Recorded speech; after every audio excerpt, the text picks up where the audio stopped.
അസ്സലാമു അലൈക്കും വറഹ്മത്തുള്ളാഹി വബറകാതുഹു. ഇന്ന് 9-ാം തീയതി മെയ് മാസം, ദുൽഖഅദ 1. ഇനി ഹജ്ജിലേക്ക് നമുക്ക് ഉള്ളത് 1 മാസവും 8 ദിവസമാണ്. ഏതായാലും ഹാജിമാർ ഇന്ന് മദീനയിലൊക്കെ, ഇന്ത്യൻ ഹാജിമാരൊക്കെ ഇറങ്ങൽ തുടങ്ങി. മദീനയിലാണ് ഫസ്റ്റ് ഫ്ലൈറ്റ് ഇറങ്ങിയത്. ഏതായാലും മക്കയിലെത്തിയിട്ടില്ല.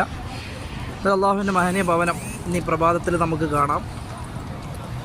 സൂര്യൻ്റെ ഉദയമൊക്കെ ഇങ്ങനെ കിഴക്ക് ഭാഗത്ത് ഇങ്ങനെ കണ്ടോ.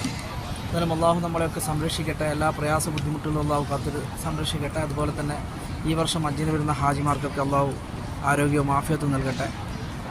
പരിശുദ്ധമായ ഹജ്ജ് നിർവഹിച്ച് തിരിച്ച് നാട്ടിലെത്താനുള്ള സൗഭാഗ്യം എല്ലാ വീട്ടിലുള്ള ഇവിടെ വരുന്ന ഹാജിമാർക്കും അള്ളാഹു നൽകട്ടെ എന്ന് പ്രത്യേകമായിട്ട് ഈ ദുൽഖഅദ 1 പരിശുദ്ധമായ മാസത്തിൽ ദുആ ചെയ്യുകയാണ്. എല്ലാവർക്കും, എല്ലാ രക്ഷിതാക്കൾക്കും.